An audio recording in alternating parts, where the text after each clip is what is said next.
This is the Horse Radio Network. This is episode 64 of the Healthy Critters Radio on the Horse Radio Network.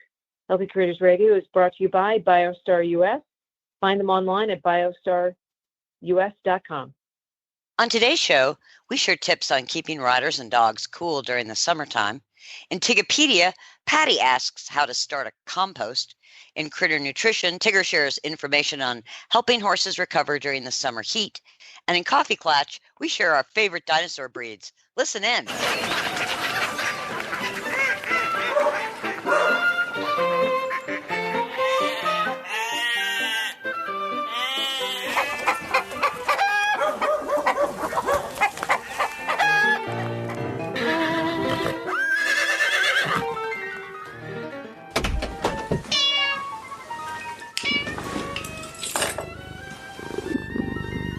So I understand, Patty, now that you're back in Virginia, you've gone to your first Virginia show in many a year. Many a year. It's been 4.5 years. Went to Culpeper with a bunch of clients. I had indeed, I will clarify, had actually gone to one other show when I first moved back. But Culpeper is always kind of, it's run by Janine Malone, who runs one hell of a show, as we all know. And I just felt like it was like going home. Just things that I recognized. A lot of the professionals were very welcoming, and it was just a great show. It was a great show. I had not been there. I guess it's been 5 years, and we turned the corner, and all the wood barns were gone. And big, beautiful barns, and holy cow, didn't expect that. But it's turned into quite a show place. I don't know the last time you've been there, but it was, the barns are amazing, really amazing. And all the footing is good. You know, it's just an incredibly well-run show. And what's so nice is when you go into the office, there's all Janine always does a great job at getting sponsorships, but sponsorships for things that go back to the competitors. There's always a little refrigerator full of ice cream, or ice cream bars or ice cream sandwiches or something like that. But there is coffee. There are little candies. There's some chips, all the prizes. There's a variety of different prizes. But on Saturday evening, there is a competitors party, but it always gives back to the community of the show. So there's the best groom. There's the trainer that brought the most kids. I mean, just all these different, it just like pulls the whole show together. It was just, that's very cool. That's very cool. Yeah. And it was kind of hot that weekend or getting into this big hot spell we're in. So it's kind of timely that we are dedicating the show to, summertime being hot challenges. Yeah. So here we go. Let's get into it, girls. Well, a heat wave has hit a big part of the U.S., so we thought it would be timely. We share our tips on keeping, riders and humans and dogs cool in the summer. I know one of my personal tips is I put my wrists in cold water. I run cold water up my wrists, and it's really helpful to cool the body down when you're out at the barn, and as long as the barn water is reasonably cold. Yeah, there you go. Well, that's a good point. That's a very good point. Yeah, you don't want to, use it from the hose that's been sitting out in the sun. No. Good point. And my tips for dogs is I make that, the icy coconut peanut butter treat in ice cube trays. Good idea. Ooh. And it's 1 cup peanut butter to 2 cups, or 1 cup. You could do 1 to 1 of coconut oil, and then you just pour it into your ice cube tray and freeze it. And it doesn't melt as fast as regular ice, and it's really great. The dogs love it, and it's great for cooling them down. So now give me that ratio again. 1 to 1. 1 cup coconut to 1 cup peanut butter. Peanut butter. And then 1 cup of water? No water. No water. Just coconut oil and peanut butter. Oh, okay. Yeah. Are you kidding? If I gave that to Waller, sounds awesome. Glory would eat that in about 15 seconds. Well, yeah, that's why you make a whole tray full. Make them in like an ice cube. Well, they lick it. Oh, You not know, they Glory. She chews. But I'm going to try it. I'm going to give that a try because she loves peanut butter. I'm curious about that. Okay, and that sounds good. coconut oil is cooling. Didn't It's know one that. of the cooling foods. I didn't know that. Well, first I'm going to test and make sure she will consume coconut oil. I have no reason to think she wouldn't. Her favorite non-dog food in the world is pumpkin. Would it be appropriate to lace That's it with warming. pumpkin? Oh, that's warming. Oh, man. Okay. She loves pumpkin. Okay, so I will try the coconut oil. Is it appropriate to let a dog eat desiccated coconut? I have never done that, actually. Okay. But I would think it would be, you'd have to check the sugar and carbohydrate content, especially with a dog that's already, an easy keeper. Yes, she is an easy keeper. Yes. Yeah. Yeah. The coconut oil is way better because being a medium chain fat, it doesn't have any sugar or starches. Gotcha. And medium chain fat isn't stored in the body like long chain fat, like vegetable oil or corn oil. So you don't want to put a pat of butter in there. No. No. I'm going to try that. We made ice cubes. What do we call them? Popsicles. We made popsicles for the ponies. So now I got to make popsicles for the dog. Peanut butter, coconut oil. Got it. Peanut butter, coconut oil. Yeah.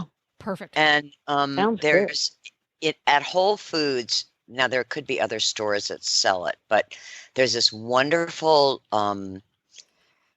drink from India.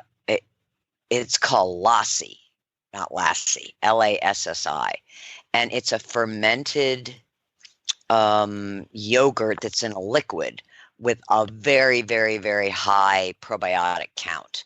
And kefir is more warming, and so I don't use it in the summer, but lassi is very cooling, and so I add it to the dog's food. They get the probiotics. It's a cooling food for them, and you can hide a lot of stuff in it. It's really thick, like a milk. That's cool. But it's very cooling. Okay, I'm going to put that on my list of things because we love to give our dog treats, and despite the fact that she lives in the house all the time, she still likes to have things to munch and play. Well, with. this is something you would add to the food, right? Because it's a liquid. Yeah. Well, or you could give you freeze it in a bowl. Could you freeze it, or shouldn't you? You know what? That would be a fun thing to do. I've never tried that, but you've just inspired me to make some frozen lassi cubes. Yeah, maybe I could make frozen lassi, and I could put a blueberry in the middle. It would be fun. Yeah, you could put a lot of fruit in the middle. Like a dessert. Yeah, like dessert. So it would be just like dessert. Oh my gosh, dessert for my dog. It's a dessert for the puppy. But it's a cooling dessert. Mm-hmm. The emphasis on cool. Perfect. Well, see, we have to find alternatives because we don't want to be giving her extra warming foods this time of year. Correct. No. Lassi yogurt with blueberry in the middle. Okay. I have to tell you that Burke, who goes to the barn with me every day, is so funny because we have fans set up all around the barn for the horses and when we're working and whatever. And again, for me, who is still on Houston prime time, I'm just like, guys, we're just warming up here. This is no big deal. But Burke sits in front of the fan. He literally hogs the fan. He's so smart. He'll get himself like a little wet, and then he'll sit in front of the fan. So he makes himself a popsicle all in himself. He's a Burksicle. A Burksicle. Kind of smart. But to the point where he kind of hogs the fan. There's a fan in the tack room, and we have it kind of set, positioned towards all of us. And Perk will suck all the energy out of the room and sit in front of the fan. But I think that's kind of smart. But he'll make sure he gets wet. Multiple fans in my air-conditioned house for the multiple Australian Shepherds. And do they sit in front of him? Of course they do. They lie in front of it. They lie on their back in front of it. They let it air their tummies. Yeah, well, of course. Burke hasn't done the tummy thing, but it's really kind of cute. Yeah. So Patty and Jen, what are your tips for riders? Oh boy. Well, just coming from a kind of a horse show that was, one day was kind of cool and then the next day was kind of hot. There are cooling vests that you can freeze and then put on, which I have a couple riders that did that. But there are also these strips that you can put in your helmet that can lay like kind of on, like you can stick them to the top of your helmet. And I don't know the name of them, but they also are pretty wonderful. If you could I keep myself, cool, I just drink a lot of Smart Water. Pardon me? If you keep your head cool, you can help keep your body cool. Yeah. And with how wonderfully vented all the helmets are now, I think that really helps. But, the vest, a lot of people like the vest, but there's these strips that you can put in the top of your helmet, and that really does help. What about you, Jennifer? Well, I discovered something a little while back, thanks to Glenn's busted up shoulder. We had to get him ice packs because he had to keep his shoulder iced for a lot of times. And you can buy these inexpensive little ice packs. They're like 12 inches by 6 inches maybe from the drugstore. And they're made to go on whatever body part. And they come with a little tiny pillowcase that has a strap and Velcro on it. And you just put that on your lower back and strap it on with the Velcro, and you just wear it. Oh, wow. It is awesome. You don't even know it's there because it's very flat. Yeah. It's amazing the difference it makes. Because I thought, well, where can I put something cool that is not going to be bulky and flappy when I'm riding? And I don't like to wear, a lot of people use the little, it's like a little scarf thing that has the beads inside of it that you get it wet and then you put it around your neck. But my skin breaks out from the wet. My skin doesn't like that. I get hives from it. Oh. So my skin, I can't wear those. But this is completely sealed inside of plastic so that I don't have exposure to those little beads. And it really makes a huge, huge difference. And I wear it for 3 or 4 hours at a time. And I can work in the heat here in Central Florida without feeling faint. I would definitely recommend those things. And I drink a lot of water with lemon. There you go. You do a lot of water with lemon? Yep. Yeah, that's very hydrating. Yeah, I tend to use we get the low sugar Gatorade type stuff that has the lower sugar content, and then we mix it half and half with water because you want to drink a lot and you don't want to have too much of that stuff. But I found, and I learned this from doing some research before we vacationed in Colorado and had to deal with altitude issues. Sip all day versus waiting for a couple of hours and then downing a whole bunch because your body can only process the water so fast. So if you drink a whole bunch at one time, you're actually getting less hydrated than if you sip all day and get the same amount of water. So it goes right through the kidneys. Right through because you can't absorb it fast enough because you sip throughout the day.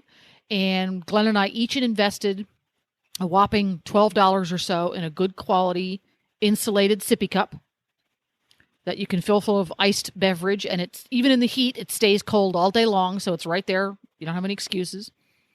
Now, I avoid cold drinks. It's too much of a shock to my system. And it actually, for me, hydrates me less. So I go for room temperature. Oh, could not do that. I do the same. I totally do the same. I do that all day long as I'm riding. Mm-hmm.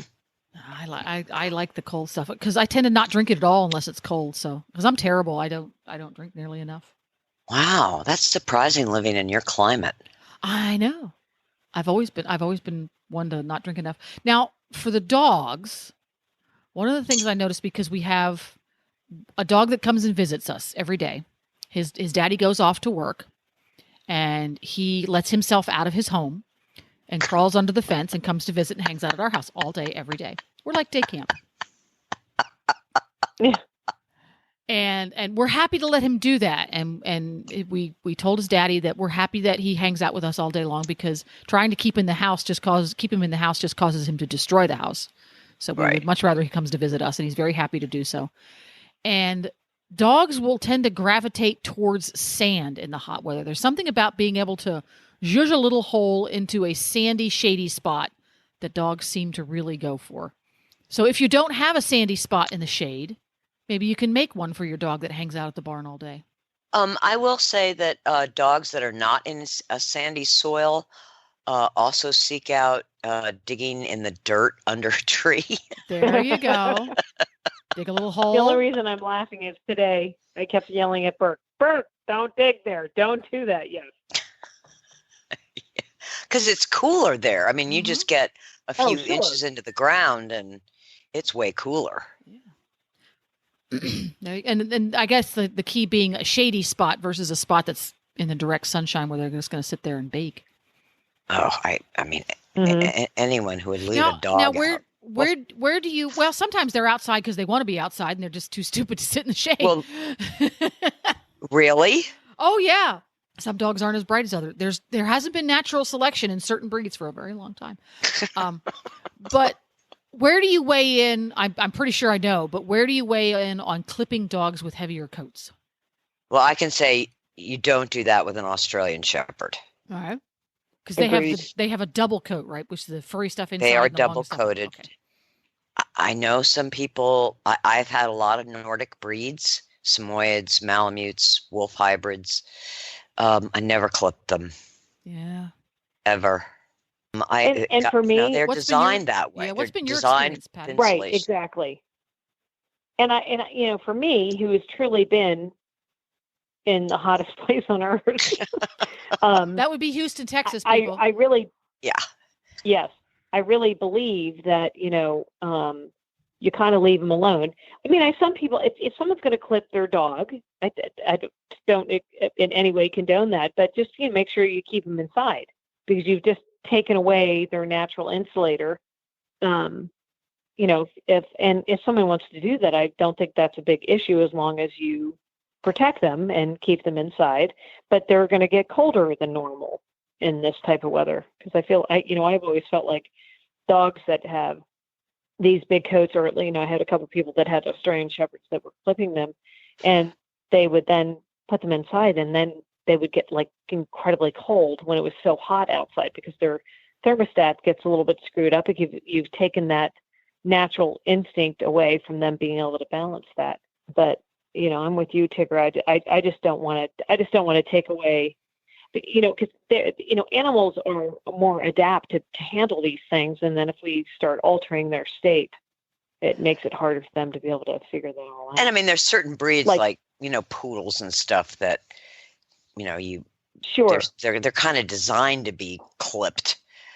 Yes, exactly. But not the double coated dogs. I think that's right.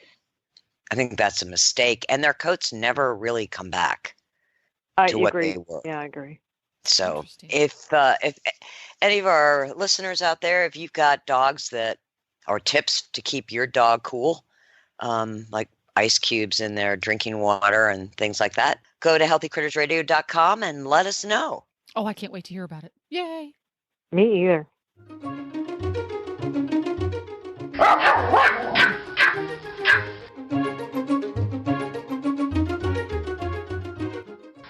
Hello. Hetty. Hello.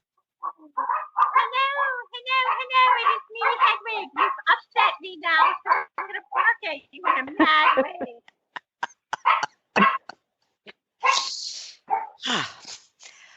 Tuesday, then. If it's Tuesday, it must be Hetty Day. It's a Hetty Day. I have to bark in an irate manner. Come on, Hedwig. Come on. Yes, hello, what do you want? I want to know, why do they call these days of summer the dog days of summer? Oh, I can answer this for you due to my extreme knowledge of history. As you may, or given that you are taller, may not know, the dog star Sirius rises in Greece during the summer. And that is the way in which the period of the summer solstice was identified. Yes. Wow. Dog star. Yeah, Sirius. Right here with No, I just sat down. Oh. I just sat down. I had no idea. No, there you go. Yes, I know. So it has nothing to do with panting or... No. Wow. No. Well, now there's a tip we didn't know. Has to do with astronomy. It has to do with the sun and the constellation. Yeah. Well, that makes sense. Yeah. Well, Hetty, you're so smart. I know. You must have a PhD. Well, in something. What? I have several PhDs as well as my law degree. Oh, that's right, because you are going for a Supreme Court nomination. Yes, no problem. That should go well, I think. So how are you coping with the heat, Hetty? Well, to be frank, Tigger, it's really nice here. It was very, very hot yesterday and the day before, but now it's nice again. No problem. Okay, How so I cope, I made my servant go get the portable air conditioner from the attic and put it in, and then I slept so well. is this a portable air conditioner just for palms? No, it is the traditional type that goes in a window, you know. It's funny because our attic stairs are quite and small, and there's a door that she has to carry, that has to push it with her foot while balancing on the stairs while holding the air conditioner. This cheers me up every year. Just when I think that my life is pretty meaningless and things are not really going my way, I get to watch my human servants carry about a 75-pound air conditioner down the stairs on one leg. I mean, for everything else, there's MasterCard.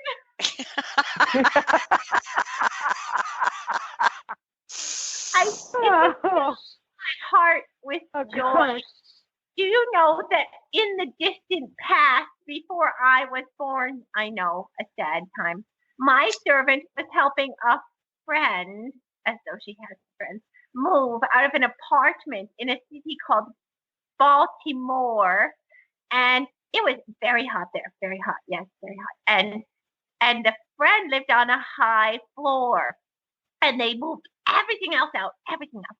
And just the servant was left with the air conditioner, but it was the old kind, so heavy. And the servant almost fell out the window. Her friend had to grab her around the waist and haul her back in because she did not want to let go of the air conditioner because it would have killed people below. I mean, really. Okay, that's funny. Don't get to know these stories right away. You have to live with her for a while. But if I could have been there, I would have videoed. Oh boy.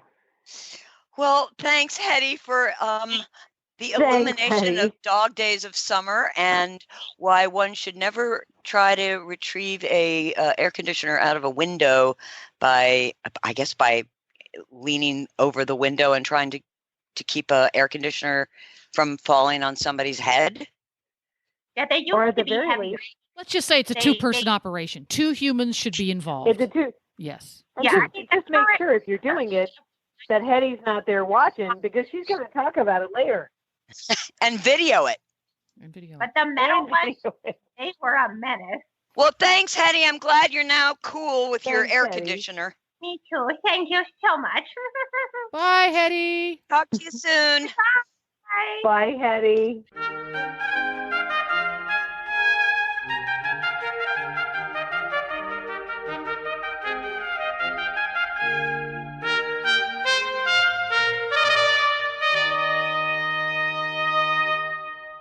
So we are at our Tigopedia, Ask Tiggy question part of our show. And I thought it would be a fantastic question because I get this all the time and I don't know how to answer it. Tiggs, how do you start a compost pile? Like from the beginning? It's so incredibly easy. You literally go out to your garden, or if you have What if you don't have a garden? Okay, say you have a barn area, and the idea of a compost is to create new dirt, right? So think about where you're going to be using that rich humus of material.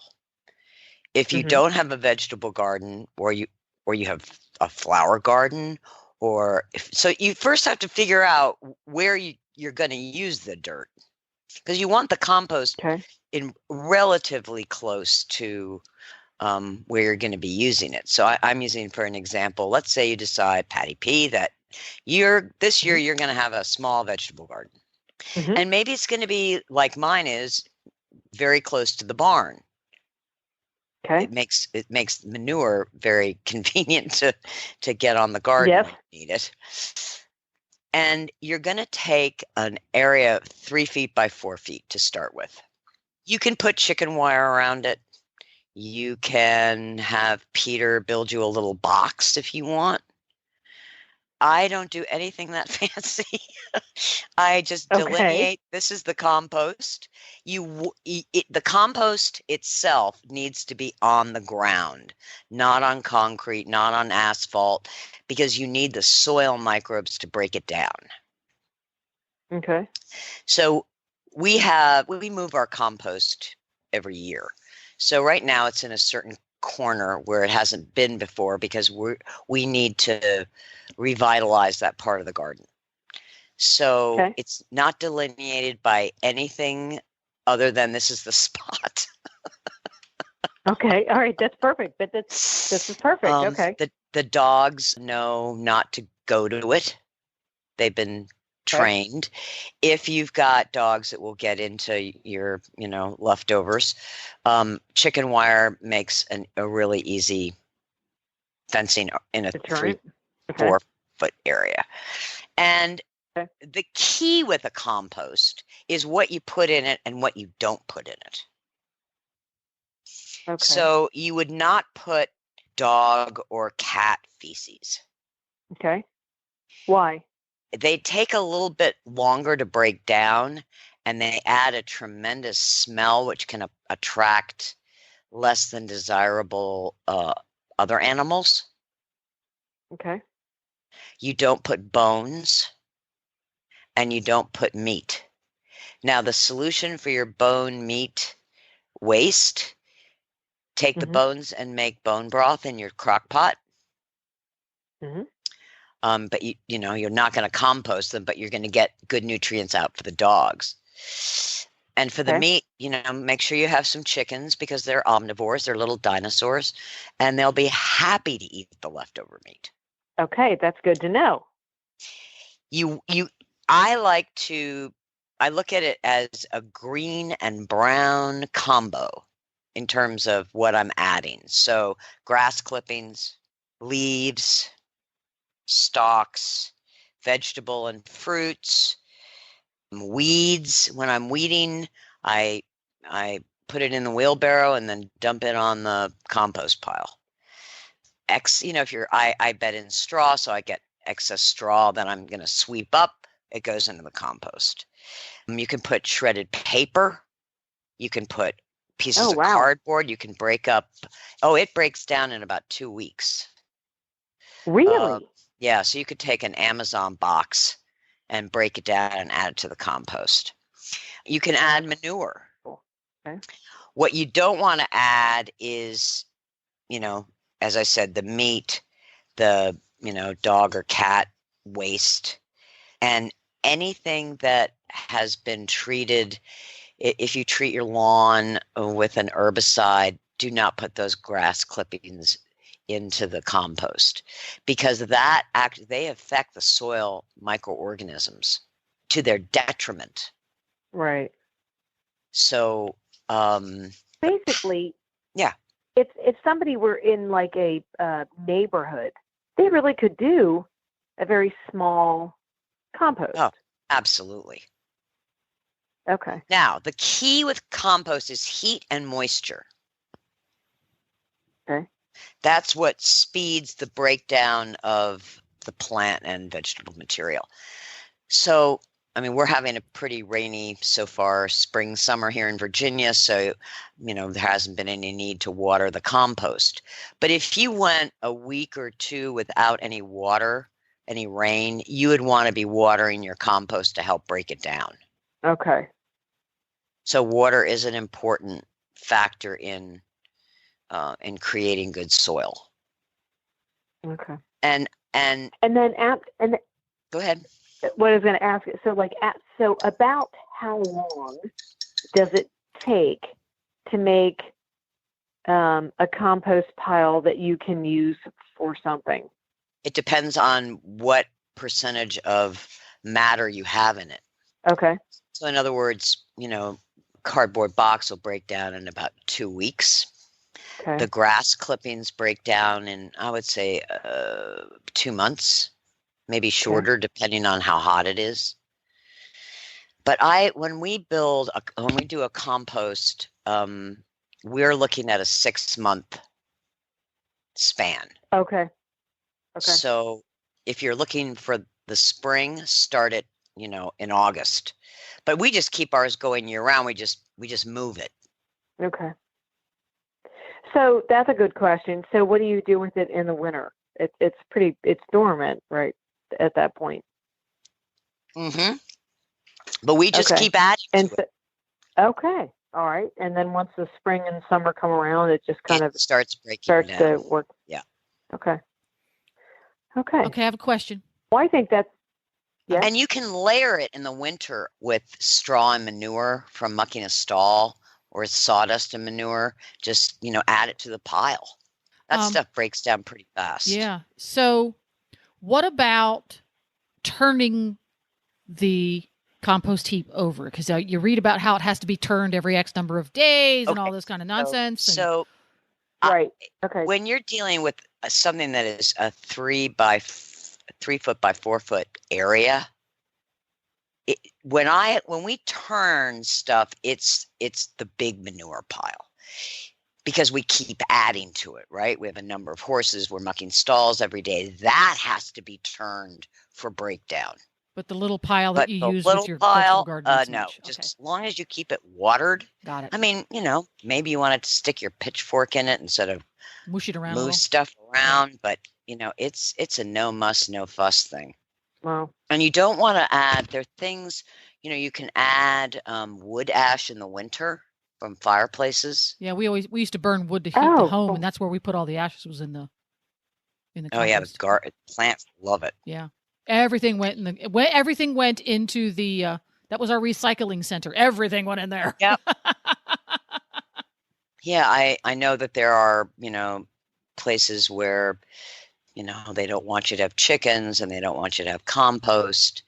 But I hope more people and their, homeowners associations really start to rethink this.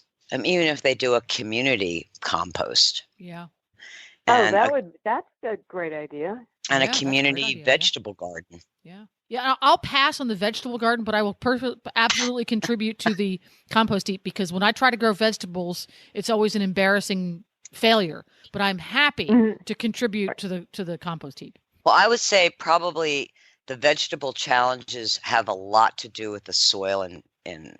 Yeah, we're not a great vegetable growing state. That is true. Well, yes, you are. You're number 1 in tomatoes in the world. Right. Not tomato paste. That's California. Really? We actually grow tomatoes here?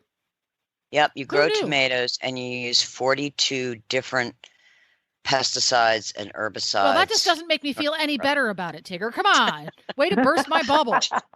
Well, that's where a lot of the, tomatoes that you see in the grocery store come from. They come from Florida. Paste that makes tomato paste, tomato sauce, that comes from California. That's the biggest paste producing state. What about New Jersey? That was like the tomato state. That's eating, that's only in the summer. Eating. Okay. Yeah. Yep.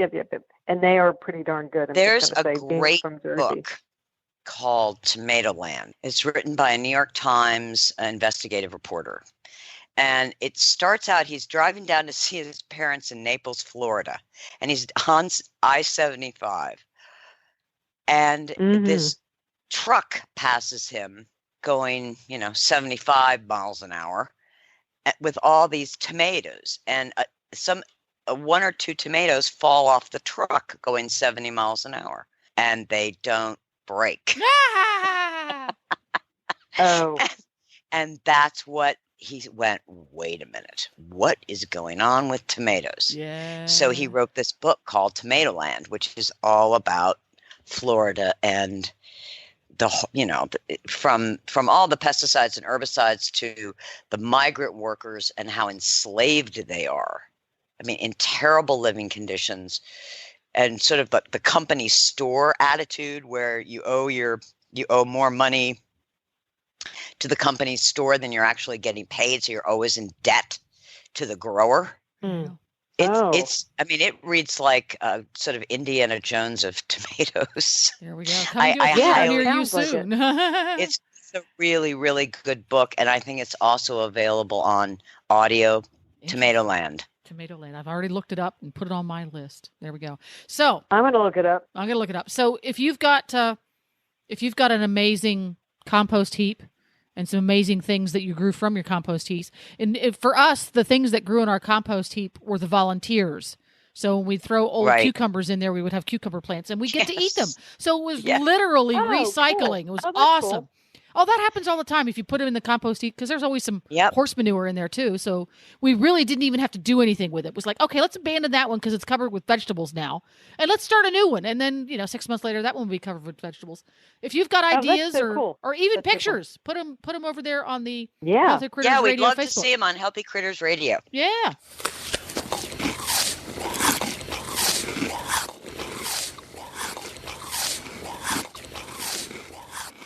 And now we're at Critter Nutrition, and I'm going to share some summertime recovery tips for horses. We tend to work our horses harder in the warmer months. The harder the horse's body works, the more energy it burns. And the byproduct of this energy process is heat. As a result, keeping horses cool and hydrated in hot and or humid weather becomes a primary focus of horse owners in the summertime. The body's cooling efficiency is determined by environmental temperature and humidity, as well as the physical and metabolic condition of each individual horse. While thoroughbreds and Arabians have an easier time staying cool, heavily muscled horses like quarter horses and warm bloods can face bigger challenges when dissipating internal heat. The more fit the horse is, the more efficient the horse becomes at dissipating heat. Horses that are overweight can be hampered in the recovery phase by the fat layer that traps heat. Yet even fit horses, when working in conditions of high heat and humidity, will lose varying percentages of water and electrolytes and can be slow to regain muscle glycogen. The cool down. During warm months, the cool down phase of walking after a training session helps to redistribute the blood in the body. In the cool down phase, more blood is circulated to the skin, lungs, and organs and less to the muscles. This helps pull heat out of the horse's muscles and dissipate it through the skin and through the lungs. Walking helps restore the horse's heart rate and other vital signs to a normal range. One of the most important parts of cooling the horse's body with water is the sweat scraping. Water left on the coat, particularly in humid conditions, acts as an insulator. Don't forget to towel dry the legs as well. Additionally, there are many water-based rinses that you can sponge on your horse to ease sore muscles and aid in the cooling process. One of the easiest ingredients to add is apple cider vinegar, which provides cooling properties for the skin. Water for hydration. It's good practice to check the hydration of your horse with a simple skin pinch test. Pinch a small piece of the skin in the neck or shoulder area. If it stays elevated or tented for as little as 3 seconds, your horse is moderately dehydrated. At 4 seconds or more, your horse is severely dehydrated. Capillary refill time is another good test for hydration. Press a finger to the upper gum for 1 or 2 seconds. When you remove your finger, the normal pink color of the gum should return in 1 to 2 seconds. If it takes longer for the color to return, your horse is probably dehydrated. When horses sweat to cool themselves, they not only lose fluid, but also massive amounts of electrolytes. Muscle recovery and the synthesis of glycogen after exercise is dependent on intercellular water and electrolytes. Horses can't replenish muscle glycogen as quickly as humans do. Electrolytes combined with water provides fast delivery through the oral transmucosal pathway. Oral transmucosal absorption is rapid because of the rich vascular supply to the oral mucosa. Even the respiratory tract provides a large mucosal surface for water, nutrients, and electrolyte absorption. A study conducted at Michigan State University by Hal Schott, DVM, showed that adding electrolytes, particularly salt, to water helps to maintain the horse's thirst drive. Quote, an initial drink of salt water improved recovery of sweat fluid losses because horses drank more water when it was offered a few minutes later. With that initial drink of salt water, the salt concentration in the blood remains elevated to activate the drinking centers of the brain. In contrast, horses that were offered plain water for their initial drink did not drink further during the initial hour of recovery, despite the fact that they remained partially dehydrated. End quote. Electrolytes added to feed is a much slower delivery system than electrolytes in paste or added to a bucket of water. Don't depend on a salt lick or a salt block for all the electrolyte needs of your horse in hot weather. If your horse is dehydrated, it is especially important not to add electrolytes to the feed. Electrolytes given without water can cause further dehydration. After your horse is cool, provide electrolytes either by paste syringe or in water. Prepare 2 buckets of water, one with the electrolytes, one with plain water. Keep in mind that horses can develop ulcers to the mouth and stomach from the overuse of electrolytes. Some horses are sensitive to paste-based electrolytes given on an empty stomach unless gastric protection is added to or included with the electrolyte formula. The role of amino acids in the recovery phase. Research has shown that the branch-chain amino acids and the essential amino acids fed after exercise can support muscle repair and growth. Alfalfa pellets or cubes are a wonderful post-exercise recovery food because they provide the essential amino acids and the branch chain. Adding a banana to the alfalfa pellets or cubes helps replenish glycogen and makes a good post-exercise snack. Antioxidants play multiple important roles. Limiting oxidative stress and assisting in quicker recovery time after exercise, competition, or encountering the effects of environmental stressors are important roles of the antioxidants. They help reduce muscle damage from training, thereby reducing stiffness and soreness, and they provide for senior horses and metabolic horses greater requirements for protection against free radicals. Key antioxidants include vitamin E, vitamin C, beta-carotene, the carotenoids, CoQ10, SOD, selenium, the flavonoids, the flavanols, quercetin, and glutathione. Biostar's supplements for recovery. Rebound provides a blend of foods high in the branch chain and essential amino acids, plus bovine colostrum for immune support and for cellular repair of muscles and tissues. Rebound also provides a range of active, viable probiotic strains for the GI tract, along with the sea vegetable Alaria, which is rich in macro and microminerals, vitamins, fiber, and protein, plus smectite clay that can bind toxins at a greater rate than other clays. This formula is especially recommended for horses on layup from injury, horses coming back into work, or horses in the process of getting fitter. Can be used as needed. Starlight EQ provides a blend of mineral-dense salts from land and sea for electrolyte and trace mineral needs. Also provides the sea vegetable Alaria for additional macro and micro minerals, vitamins, fiber, and protein. Contains organic mango powder for a healthy sodium chloride balance in the body, and smectite clay to soak up exercise-induced toxins and free radicals. This formula is added to feed, not to water, recommended for horses in light to moderate work. Aquaforte is a water enhancer that provides good hydration and essential support for electrolyte replacement.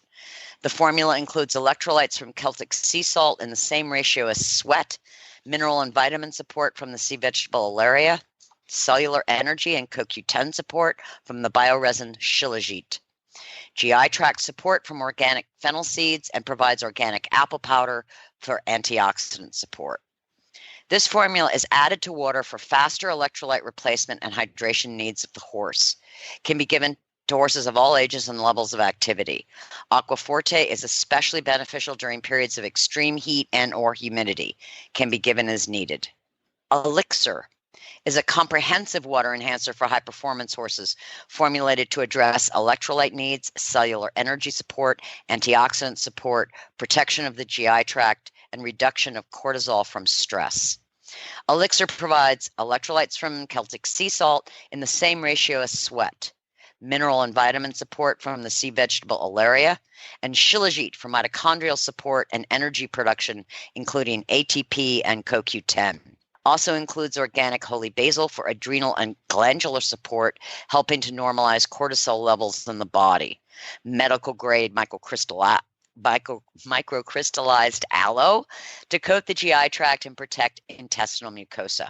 Camu Camu and organic apple powder for antioxidant support through several components, including beta-carotene, the carotenoids, lutein, zeaxanthin, vitamin C, bioflavonoids, and quercetin.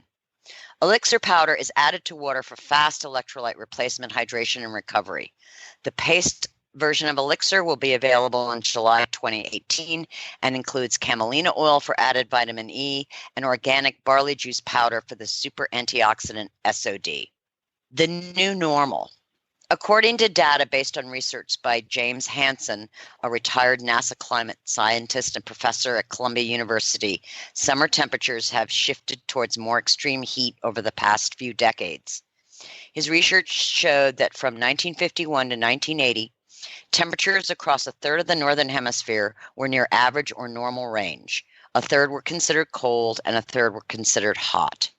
Since then, summer temperatures have shifted drastically.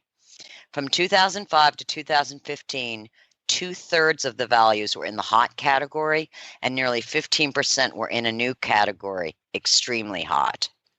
What this means for our horses is that we have to be even more mindful and diligent about cool down after exercise, electrolyte replacement, hydration, and recovery.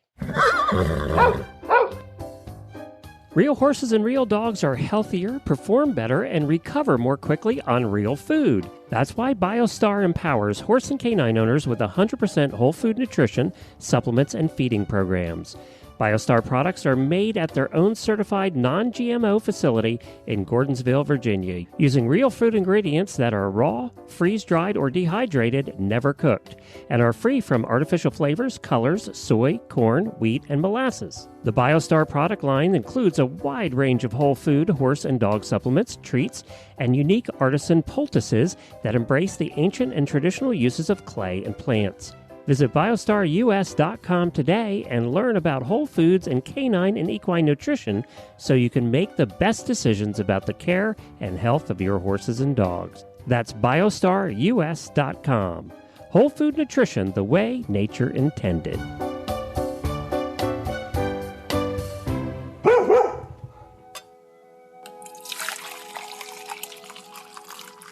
And now we're at Coffee Klatch, and in honor of the new release of Jurassic World, we're going to share our favorite dinosaur breeds. And I'm going to start with the fact that Velociraptor is my number one on my hit parade. The reason being that they hunt like a pack, and that is very wolf-like, dog-like. So they were also, highly intelligent. And I just gravitate to the Velociraptor. You just love him because of the potential to teach them to play fetch and do agility. Exactly. Agility dinosaur. That's what it's all about. They're like a smooth-coated Aussie? Just question mark. There we go. It's a little bit like leggy. saying. Yeah, a little bit leggy. Yeah, leg, and they're fast, so agility would be good. Yeah, I get that. And intelligent and work as a community. I like that. Yeah, I like that too.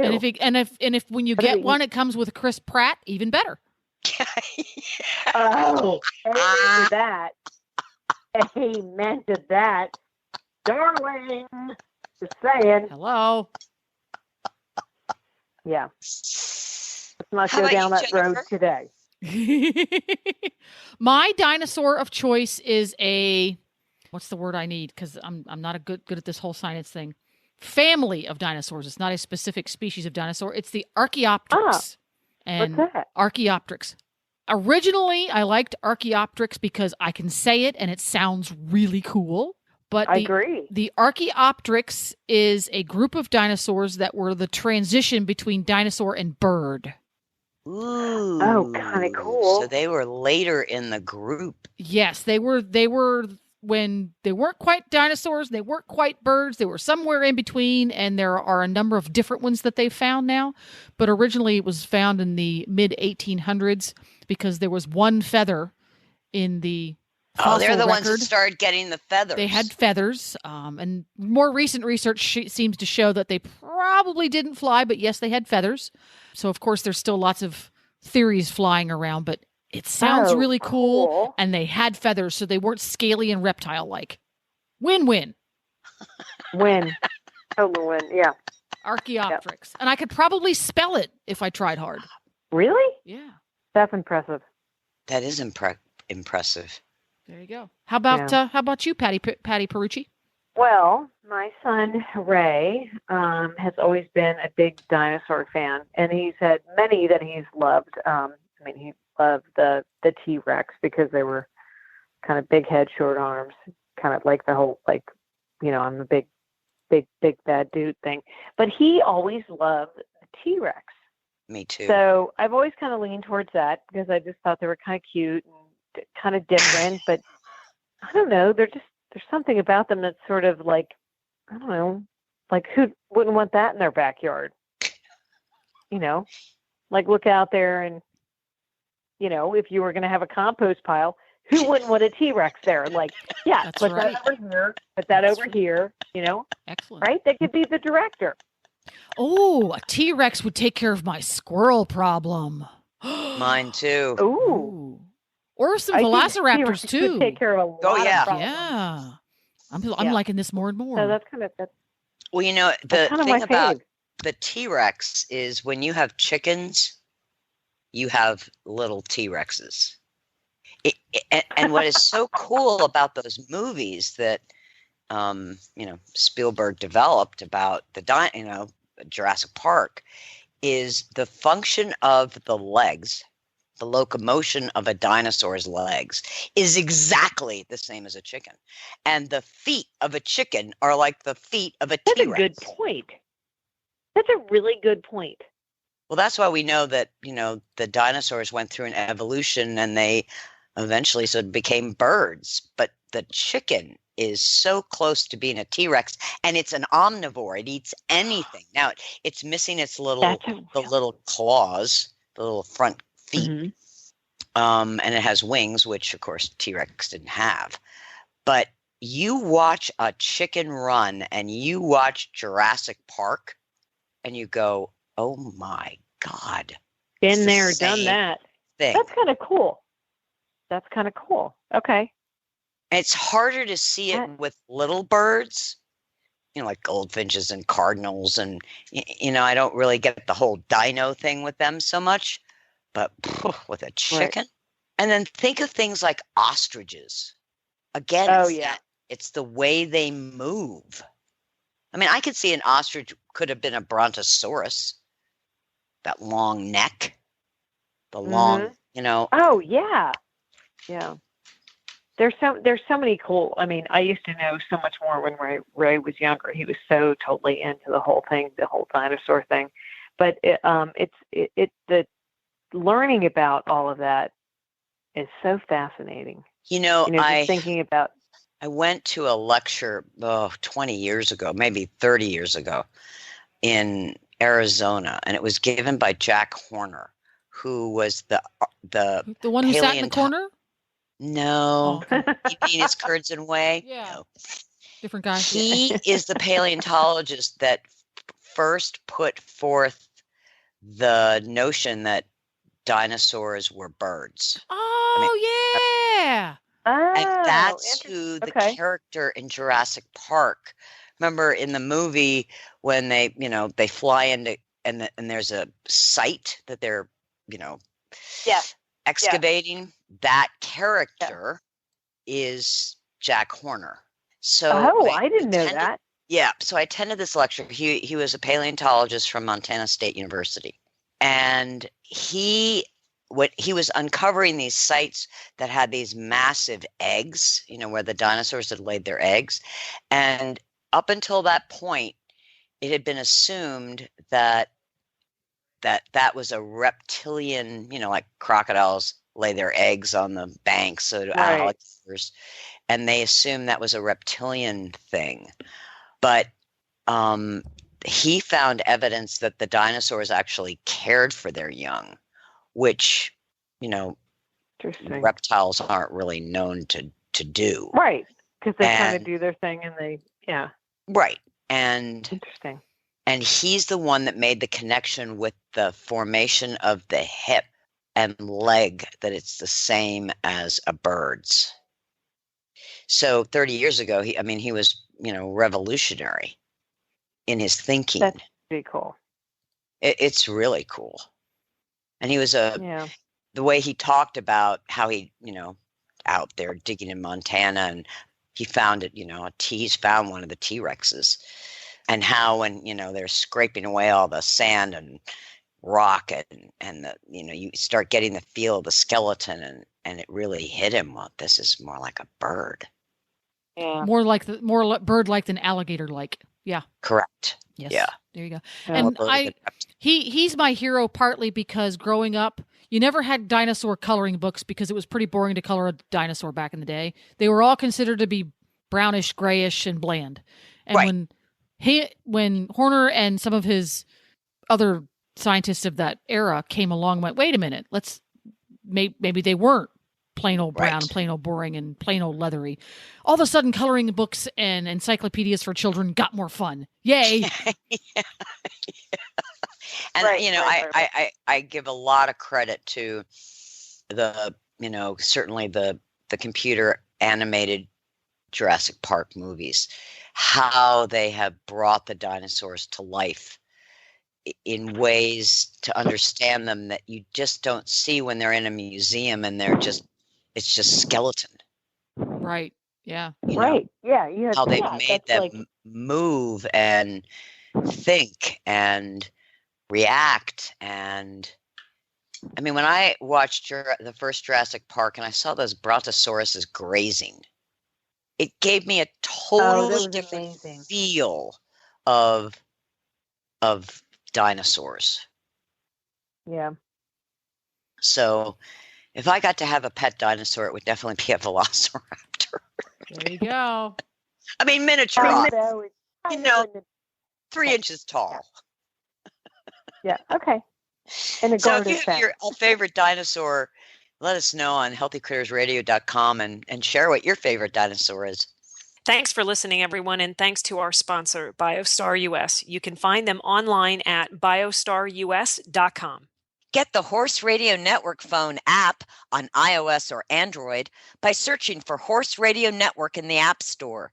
It's free and easy to use.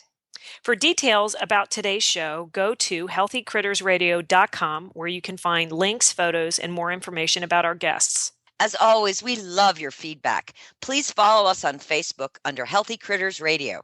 Be sure to visit all the great shows on Horse Radio Network at horseradionetwork.com. Love your dog. Hug your horse. Feed your chickens.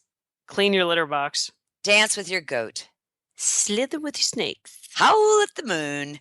Hang with your hamster. Party with your parrot. Waddle with your walrus. Outwit your otter. Cuddle your cows. Rap with your raptor. Go chipping with your chipmunks. Forgive your fox. While hedging your hog. We also recommend that you rack with your raccoon. Gyrate with your giraffe. Meditate with a meerkat. Uber with your orangutan. Facebook with your flamingo. Ponder with your panda. Walk with your Wookiee. Yawn with your yak. Twitter with your toucan. Go raining with your reindeer. Dropbox your dragon.